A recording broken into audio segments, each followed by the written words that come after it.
Hello everybody, welcome to Appalachian Trail Talk, the second part of leg number 24. And if it's been a while since you've watched the first part of this, the reason I broke them up is I was planning to make leg 24 all the way to Port Clinton, but because of a fall just after Peter Mountain Shelter and a torn hamstring and the miles that I could not get in, it caused me to pull up and go into Pine Grove and do a resupply. I didn't have enough food to make it. I needed 2 more days worth of food. So I went in there, stayed the night at the Econo Lodge and got a shower, did some laundry, and came back out. In retrospect, I should have stayed there and done a little bit more rehabbing. I may have saved the rest of my hike in this particular season if I had, but that was one of the water under the bridge, and that's how you learn. So I got back on here. You're already at the top of the ridge line here, because it's this is a kind of a pass that you go over here at where the 501 shelter is. Now, I never actually made it down there. It's really cool. I understand you can order pizza there. There's a shower. It's probably an outdoor solar one. There's a caretaker there. There's tenting there. The shelter itself is, I think, an enclosed shelter with kind of platforms to sleep on. So anyway, I wish I got over there now, but I didn't. So you're up on your base. Once again, you're kind of already up at the top here, and you get a lot of ups and downs. There is a couple of views that you have, and once again, you know, this is the same thing. You got to be paying attention to water along anytime you're up at the top ridgeline walking. And let me show you what these 2 views look like.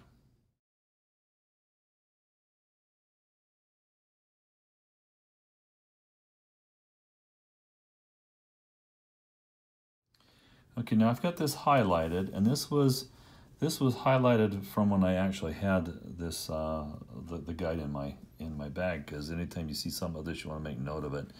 Well, guess what? I continue to go straight up this boulder field trail, and then had to backtrack. It was a killer too. Very discouraged. All of a sudden, you realize I was lost. I came across a road. I'm like, wait a minute, where's the blazes? I'm looking back down the trail, I'm not seeing anything. I get my gut hook back out, and I'm not even close to the trail. I'm up in nowhere. So you got to go back, and you go back to find the blaze, and sure enough, I missed this turn to the east right here. So these kind of things are important. So, you know, I should have paid attention to that and done my study before I left that morning, but I didn't do that. And let's see. Once again, the kind of a very rocky trail all throughout here, and then you come to this Fort Detrick Snyder Monument. This is kind of cool. This goes back to the French and Indian War, back in 1755. It's on the monument. I'm going to go ahead and insert it here, and I'm going to kind of extend the time a little bit that the photograph's up, so you can actually read the monument.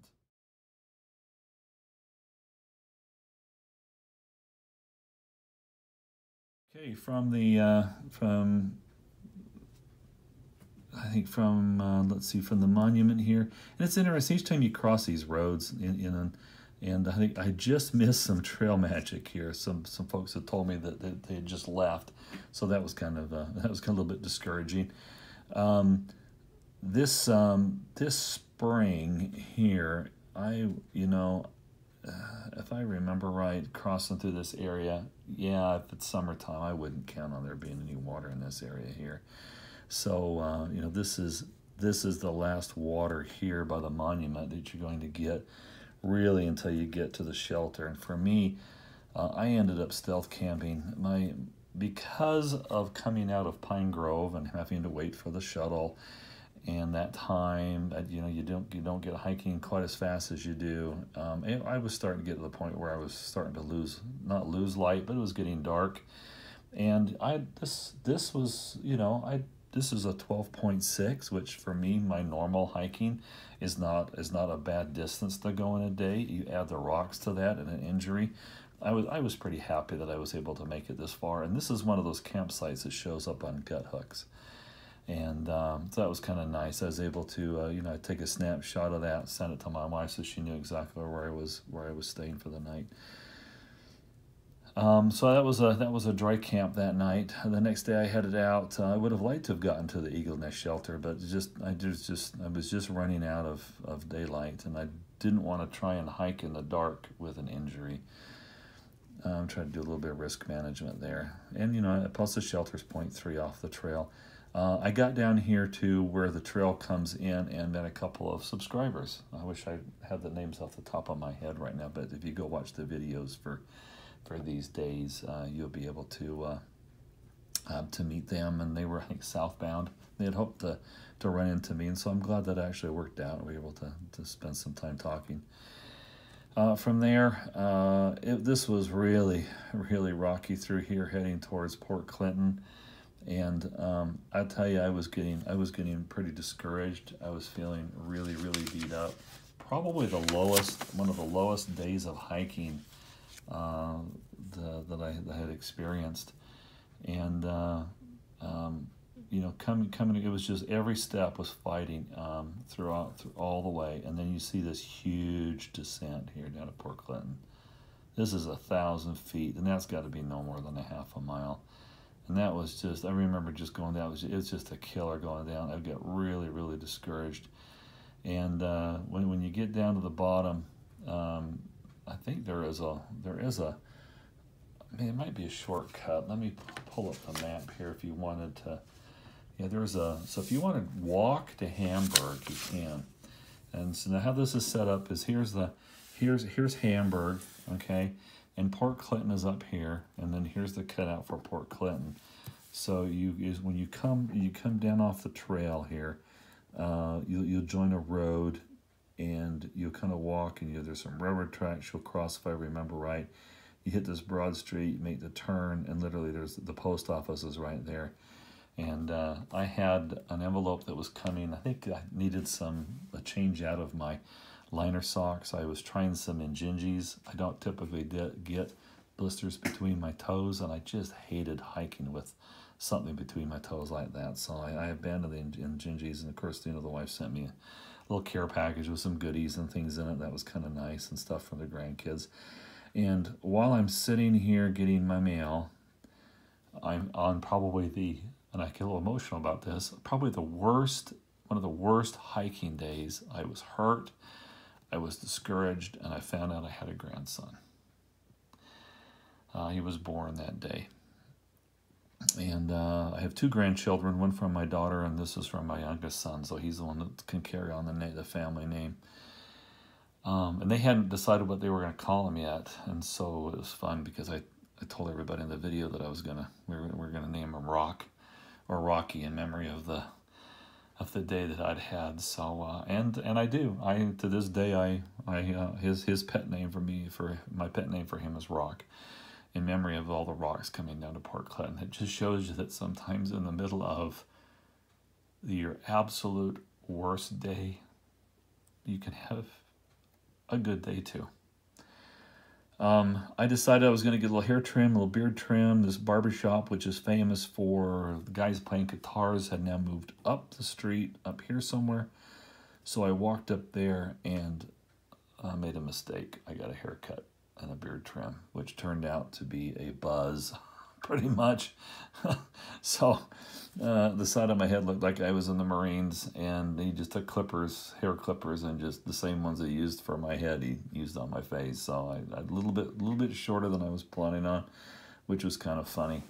Now, so here we're sitting up here.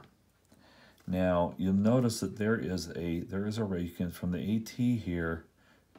If you didn't want to come up here and you wanted to hike into Hamburg, there is this trail here, this river trail, which will take you all the way down into town, pretty close to the microtel inn. So there is a way to hike this. Now this distance here is 2.6 miles. So it's not a terrible walk, and I met some people who did it. However, when you look in the AWOL guide for 2017, it says Cabela's will give rides. So I called up Cabela's, and guess what they don't do anymore? They don't do rides. Now there's some options. If you do a resupply at the post office and you wanted just to stay the night, you could go up here and camp in the pavilion. Okay, there they have a pavilion up here with camping for hikers. If you didn't want to do that, you could go down here to the Port Clinton Motel. There's a bar, a restaurant there that's part of it. The people that stayed there really enjoyed themselves, and it was a good stay, and it wasn't that bad. It wasn't that expensive, so there's an option there.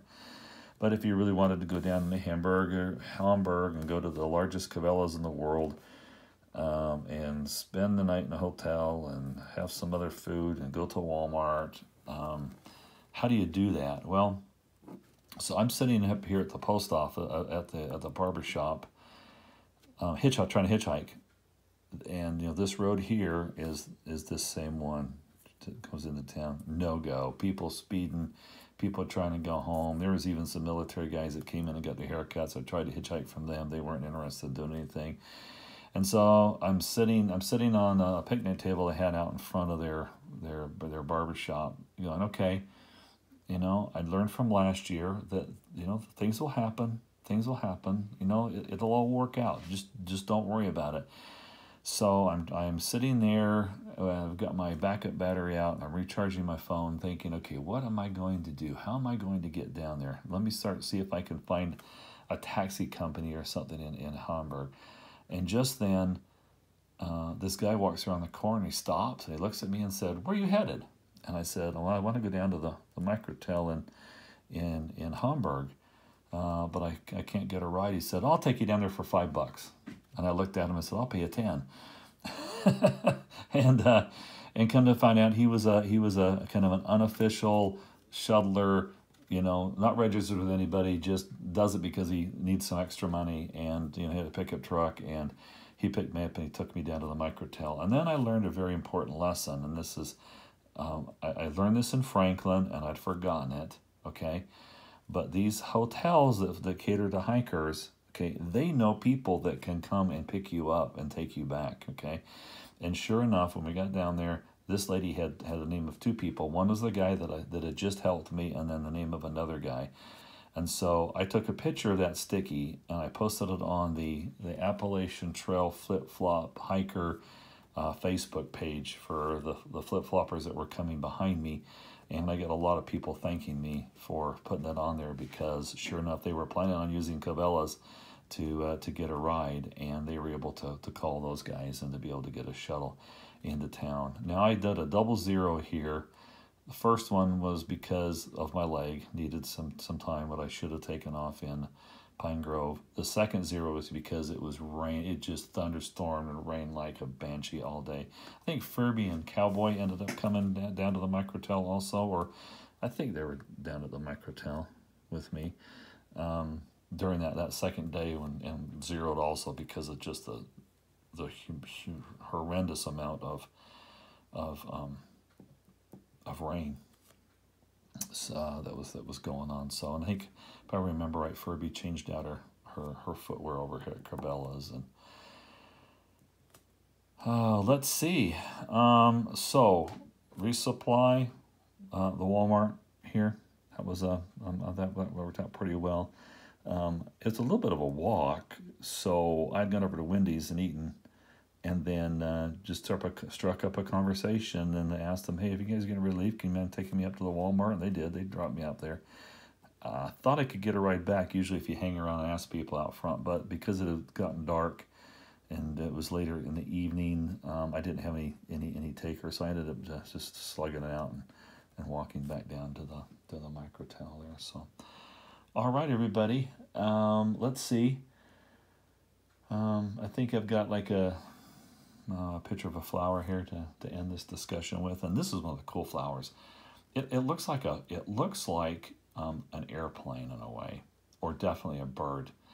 And when the wind blows, the wings rock, and it looks like a little bird fluttering in the air. And this is one of my favorite flowers from my AT experience.